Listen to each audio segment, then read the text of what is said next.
Live from downtown Detroit, Local 4 News at noon starts now. Neighbors are being told to stay inside. A standoff that started last night is still going on right now in Novi. We'll tell you what police just told us minutes ago. Plus, a father is shot while driving with his family. Find out how close bullets were to hitting his 3-year-old little girl. But first, we start with breaking news from Detroit's west side, where police are investigating after a double stabbing at a McDonald's there. Thank you for joining us for Local 4 News at noon. I'm Evrod Cassimy. That stabbing happened at the McDonald's on 8 Mile right near Losser. And that's where we find our Sean Lay. He joins us now live this afternoon. And Sean, we're hearing that things escalated pretty quickly here.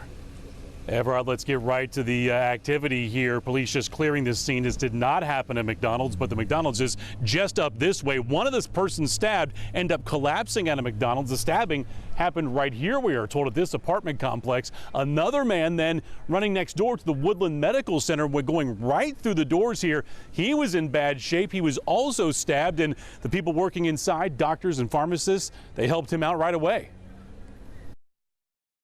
And there's blood all over on the front desk as well as on the floor. Dr. Farah Iftikhar says a man walked through the doors at Woodland Urgent Care and he was bleeding. The doctors here and a pharmacist jumping into action to help him. You know, he was bleeding. They did pressure. They tried to stop the bleeding, but he was kicking and screaming and he was very agitated. We patched him up and then we called the EMS and made sure his pulse, everything was okay until the EMS arrived. What we're learning is that a vicious fight broke out at the apartments that are right next door. 2 men were stabbed, one stumbling to the urgent care, the other collapsing at the McDonald's up on 8 Mile. This man was on the phone with his girlfriend when he heard the fight break out. It was a fight. I could hear the guy, hear the guy hollering, I could hear her hollering, or everybody hollering, fighting. I'm glad that people at least know when there's an emergency that this is right down the street. Back here live on Detroit's west side, this area blanketed by green light cameras with the city, also private security cameras. That's giving police a good idea of exactly why all this broke out and who stabbed who. Both men taken to the hospital. We understand the man that was helped here stabilized quickly, is going to be okay. It's unclear how the man at the McDonald's is going to fare. He is suspected to be the actual person with the knife. Live with this breaking news on the west side, Sean Lay, Local 4. Alrighty, Sean, thank you for bringing us up to speed there. Now at noon, police are still trying to bring a barricade situation in Novi to a peaceful end. A suicidal man has been barricaded inside of a home on Venice Drive near West 10 Mile since about 9:30 last night. Novi police are asking neighbors to stay away and indoors as officers work to bring this standoff to an end safely. Now, we promise to keep a close eye on the situation for you. You can find further updates on clickondetroit.com. This afternoon, a protest will be held outside of that gas station where a clerk shot an alleged thief. Right now, the gas station is closed. Investigators saying that the men apparently argued over bags of chips that weren't paid for. Video shows the clerk firing a shot, hitting a man not involved in the crime. And at last check, that man is still in serious condition. This is that surveillance video. This all happened Tuesday night at the Shell gas station. It's on West Warren, just off of the Southfield Freeway on the city's west side. And so far, no charges have been filed against either the thief or that clerk. New at noon, a father is shot while driving with his wife and their 3-year-old daughter in the back seat. This happened on West McNichols near Green Lawn around 10:15 last night. Thankfully, the dad will survive after getting hit in the arm. Investigators found at least 20 shell casings there at the scene. Over on the city's east side now, officers are searching for suspected car thieves that rammed a Detroit police vehicle early this morning. We're told this all started when 2 men stole the car near a gas station on Houston Whittier and Hayes Streets. And then moments later, Detroit police spotted the stolen car near Cedar Grove and Gratiot. And that's when the car thieves drove into that police cruiser, but thankfully no officers were hurt. All right, so Lions training camp just kicked off a few hours ago, and Sky 4 was over the training facility in Allen Park as the team holds its first training camp practice for the 2019 season. There are plenty of new faces at this year's camp, including new offensive coordinator Darryl Bevell and 2019's first-round pick tight end TJ Hawkinson. Now, to the relief of many, both Damon Harrison and Darius Slay were present. The 2 defensive players had previously skipped out on mandatory minicamp that was earlier in the summer. But speaking of summer, 77 degrees to start your Thursday out. Let's get on over to meteorologist Brianna Rue. I'm liking the temperatures where they are right now. Not too humid. Bumped it up to 79, but the heat index only 80. As Everard said, not too humid. Humidity's at 44%, a little north wind at 6. Other areas seeing, well, more 70s, just shy of 80. 77 in Pontiac, 79 City Airport, Mount Clemens, all the way up 94 over to Port Huron.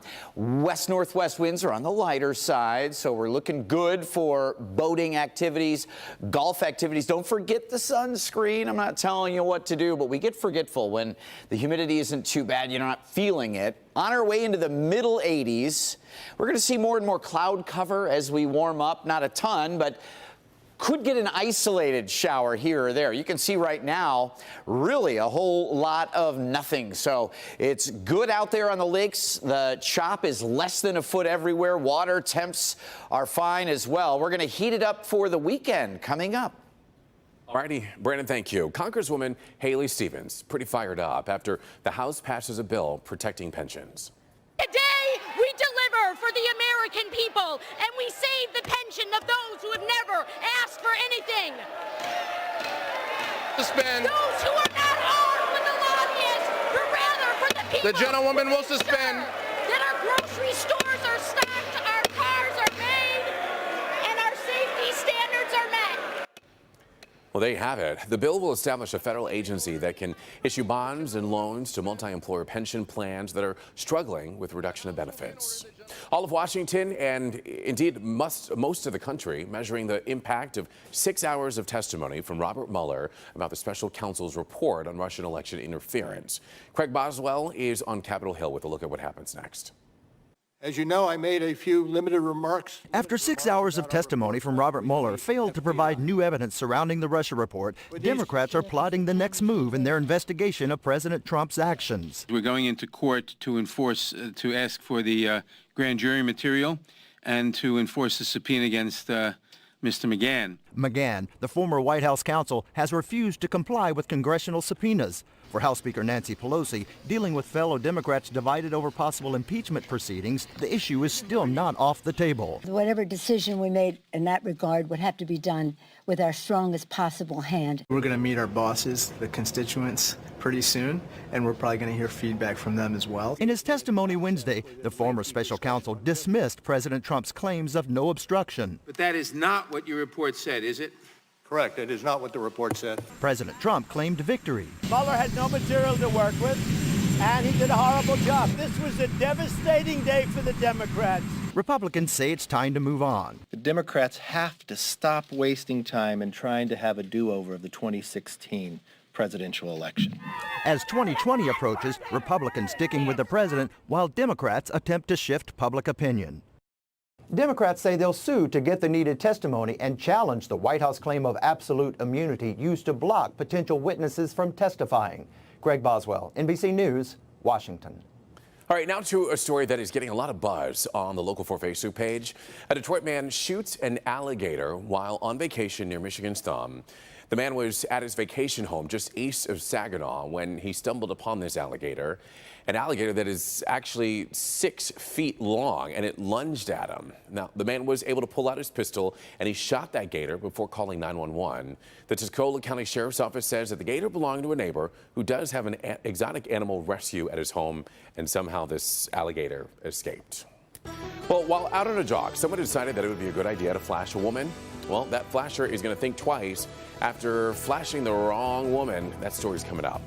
But first, Ford under the microscope this afternoon after reports that the automaker sold cars with problems on purpose.